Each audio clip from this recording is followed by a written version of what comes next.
याची जाणीव जी हरणाला आहे पण आपल्या लोकांना नाही. एवढं सांगायचं मला, उपस्थित सगळे जण जीवनात कशी वेळ येऊ, कशी अवस्था निर्माण हो, पण कधीच आपल्यामुळे आईच्या डोळ्याला पाणी येईल असं कधी वागू नये. या जगामध्ये, या जीवनामध्ये ना, जे सगळं आम्हाला जे दाखवलंय ते आम्हाला आमच्या आईनं दाखवलेलं आहे. शास्त्रामध्ये आईला सुद्धा गुरुचं स्थान दिलेलं आहे.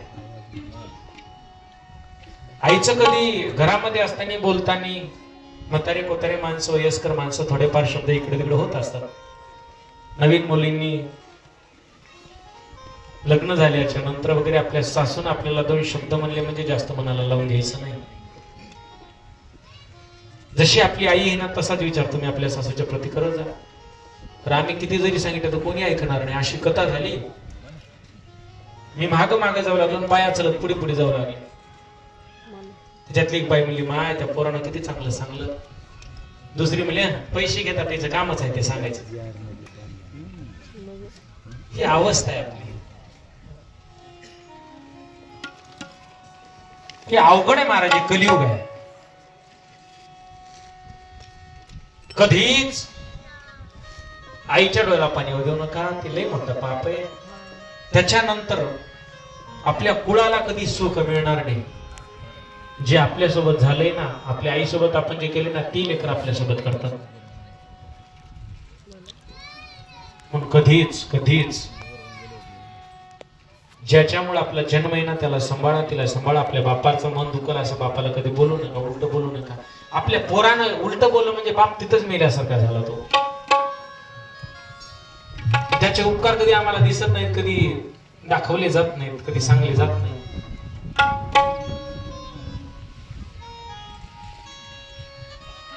आमच्या घराचं सगळं संरक्षण बापाच्या हातात असते, ती जिम्मेदारी बापाच्या हातात असते. त्याच्या डोळ्याला पाणी कधी दिसत नाही.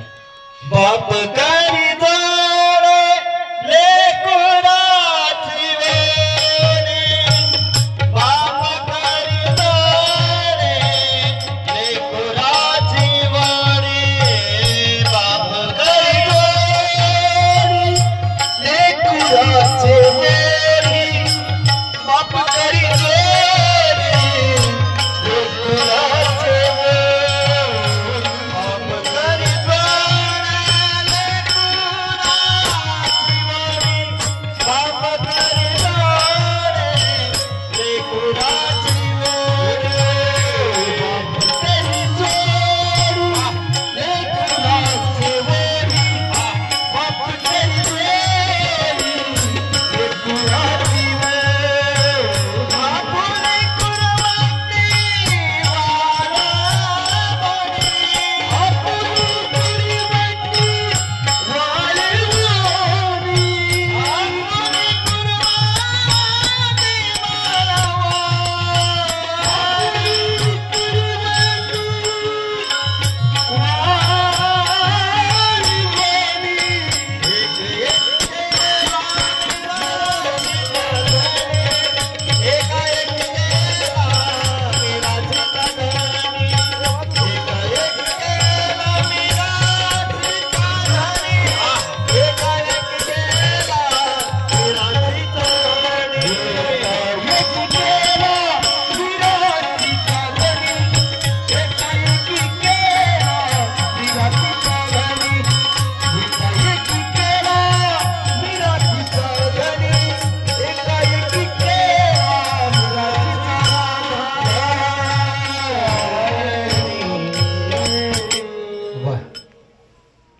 बापाने केलेल्याची जाणीव आम्हाला कधी येत नाही. ती जर काही बघायचं असेल तर बापाची बहीण आम्हाला सांगते, तिचे ठिगळे आम्हाला सांगतात.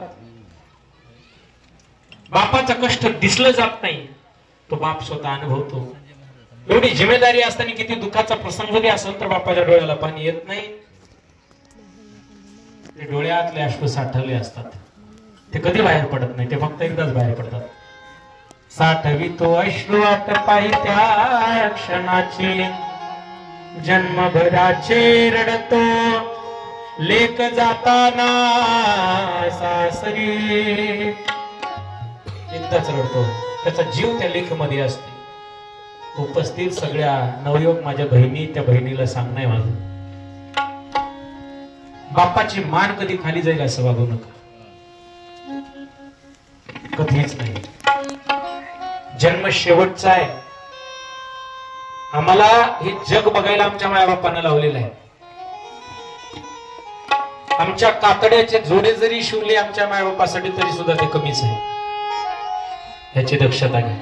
हे हरणाला कळाले पण आम्हाला नाही. 4 पायाचं जनावर जाणते, 2 पायाच्या माणसाला कळत नाही. ही अवस्था आहे आमची. सांगितलं म्हणे एकदाचा बाप मेला तर जमतंय पण माय मरू नये.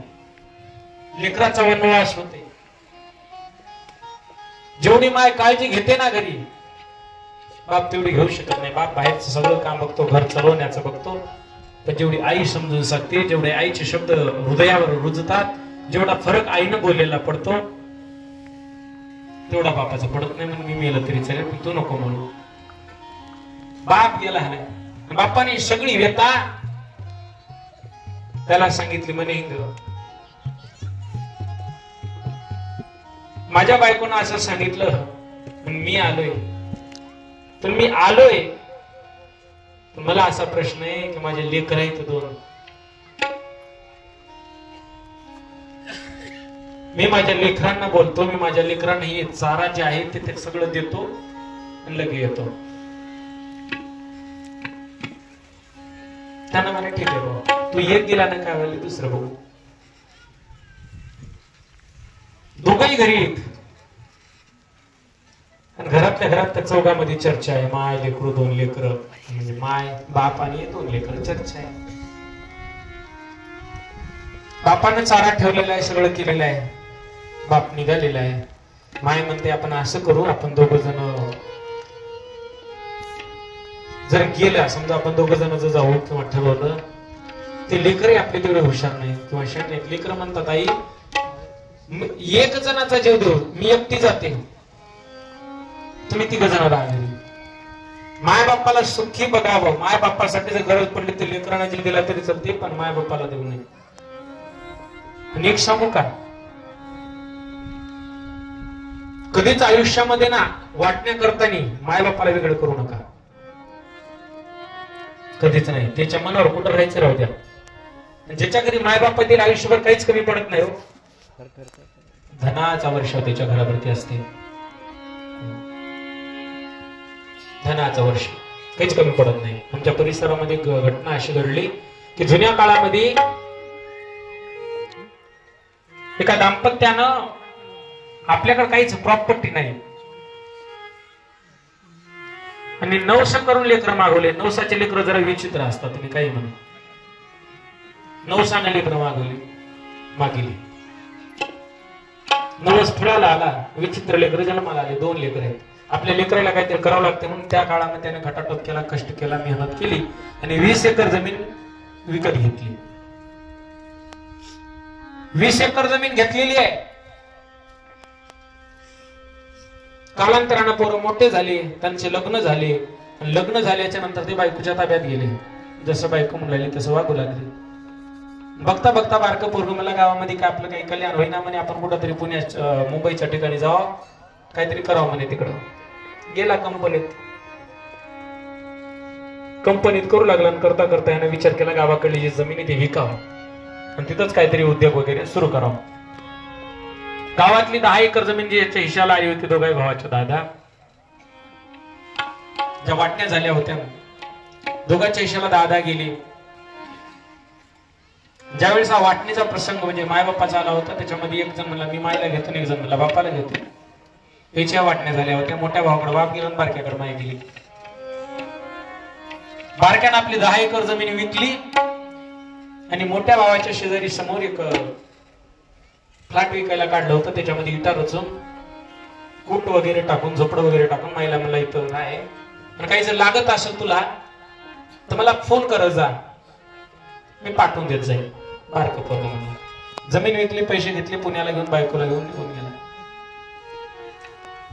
बायकोनं आपल्या मुलाने त्याच्या बायकोसोबत खुश राहावं, चांगलं राहावं असं प्रत्येक महिला वाटते. कशाला त्या दोघांच्या मध्ये असा तिचा विचार असते. जाऊ द्या म्हणे बाळ्या, मी तर तू काळजी नको करू. राय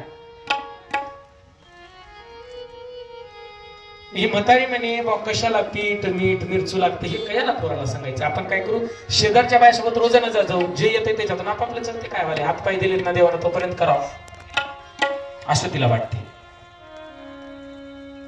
वाटण्या झालेल्या आहेत. तिच्याच घराच्या समोर मोठ्या पोराचा बंगला आहे आणि त्या पोरानं दसरा आलेला आहे, दिवाळी आलेला आहे, सण आलेला आहे म्हणून कधीच त्यानं आपल्या माईला जेवाय सुद्धा बोलिलं नाही. का पोळ्या केल्यात माय खायला ये कधी म्हणला नाही. कारण की मग बाप वाटणे त्याला मी बापाच बघतो असं त्यानं ठरवलेलं आहे. माय पाणी आणायला गेली, पाय घसरला आणि त्या हापशाच्या ठिकाणी पडली. पोरानं बघितलं पण उचलायला सुद्धा आलं नाही. मोठं म्हणे ते बारक्याच्या वाटणीला गेले, तिचं ते बघून घेऊ. ही म्हातारी रोजाला जाते. पावसाळ्यामध्ये वरलं घर बदा बदा गळायला लागते. कालांतराने एक दिवस आला श्रावणाचा. सत्य घटना आहे बरं, काही सत्य घटना आहे, घडलेली घटना आहे. घर पावसाळ्यात गळते. असा एक दिवस उजडला की ते म्हातारी उठलीच नाही झोपेतून. शेजारच्या बाया म्हणल्या माय ही पारबाई रोज उठते लवकर. तिचं नाव पारबाई, खरं खरं ना. रोज सकाळी लवकर उठते, सडा सारवण वगैरे करून घेते. देवाचं नाव असते, बडबड केलेलं ऐकू येते. आज 10:30 वाजलेत तरी अजून म्हातारी उठली नाही. काय एवढी गाढ झोपली असेल म्हणजे जाऊन आपण बघावं. शेजारच्या 2-3 बाया गेल्या तिला उठवाय. बिचारी बाजत मरून पडलेली होती. आरडाओरड केला. गावातले लोक बोलिले, काही सप्त्या कमिटीतले माणसं तिथे आले. त्या गावात मला दरवर्षी तारीख असते, गावाच्या जवळ असल्यामुळे ती लोक मला फोन केला. तिने म्हणे महाराज असं आमच्या गावातली याची वारली, वेळ असेल तर मातीला या. ती गेल्याच्या नंतर ही घटना मला समजली. तर आमच्यामध्ये जाळत नाहीत, पुरतात. तेल्यामध्ये, लिंगायतामध्ये, जंगमांमध्ये पुरत असतात. ज्यावेळी त्या म्हातारी मेल्याच्या नंतर गावातल्या लोकांनी तिला काढलं, बाज ती बाजूला सरली आणि ओलं झालेलं आहे घर. श्रावणाचे दिवस आहेत. मग ते म्हणे त्याच्या मोठ्या पोराला बोल घेतलं, म्हणे तुमची आई वारली आणि काय करा, तुमचं जे घर आहे तिथं वस्त्रीला बसवा, सोयरे दायरे येतात वगैरे. ते म्हणे इथं बसवायचं नाही, वाटून दिलेलं आहे तिनं म्हातारीनं. तिनं काय मला 2 एकर आगाव दिली की काय. त्याला दा आले मला ते बारक्या पोराला फोन करा आणि विचारा. पोराला फोन केला. पोरग म्हणला कसं आहे, म्हणला मला काही येणं होईना. म्हणला ना आता मातीसाठी येऊ की म्हणला मी तितक्याला. आम्हाला 4-5 हजार रुपयाचं तेल लागते माझ्या गाडीला, तुम्ही करून घ्या म्हणला. 2-3 हजारात माती होती, मी पैसे फोन पे करतो. ही सत्य घटना आहे. कधी स्वतःवरती, स्वतःच्या व्यवसायावरती, स्वतःवरती अहंकार कधी गर्व कधी करू नका. कशी वेळ कधी येईल काही सांगता येत नाही. ज्यावेळी सगळे जे सोयरे दायरे वगैरे जमा झाले, त्याच घरामध्ये, गळक्याच घरामध्ये पोता वगैरे टाकून त्या म्हातारीला बसवलं. सगळे सोयरे दायरे वगैरे आले. बरं इतकं नाही तर नाही म्हणले, तिथून 2 किलोमीटरवर गोदावरी नदी वाहते. पावसाळ्याचे दिवस आहेत, गुडघ्या इतकाले पाय त्या जमिनीमध्ये शिरतात. मग लोक म्हणले तितक्या लांब जाण्यापेक्षा या मोठ्या पोराच्या जे लिंबाचं झाड आहे दुऱ्याच्या कडेला साईडनं, तिथंच आपण त्या ह्याच्यामध्ये आत्मविधी म्हणजे दहन विधी करूया, आपले समाधी क्रिया करूया. समाधी क्रिया करण्यासाठी मोठ्या पोराला बोललं, म्हणे तुमच्या ह्याच्यात लिंबाच्या झाडाखाली खालच्या बाजूला जागा द्या. ते मला 1 इंच सुद्धा जागा देणार नाही. जिनं अख्खं आयुष्य त्या लेकराला देण्यासाठी केलं.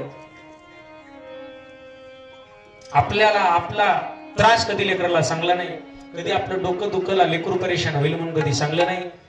आपल्याला ताप आली त्याच्याने लेकरू घाबरेल म्हणून कधी सांगली नाही. आपल्यामुळे दवाखान्यात त्याला किती खर्च लागेल म्हणून तो त्रास कधी सांगला नाही. एवढ्या गोष्टी तिनं दाबून ठेवल्या. शेवटचा क्षण आलाय तर ते पोरग 1 इंच जागा देत नाही. असे लेकर जन्मण्याच्याच आधी मेलेले का बरे नाहीत बरं? मग एवढा गर्व तुम्हाला का वाटते? संतांनी अनुभव घेतलेला आहे. ते म्हणतात त्या दारापुत्र याच्या बांगडीतले पडू नका म्हणतात, थोडं सावध राहा म्हणतात.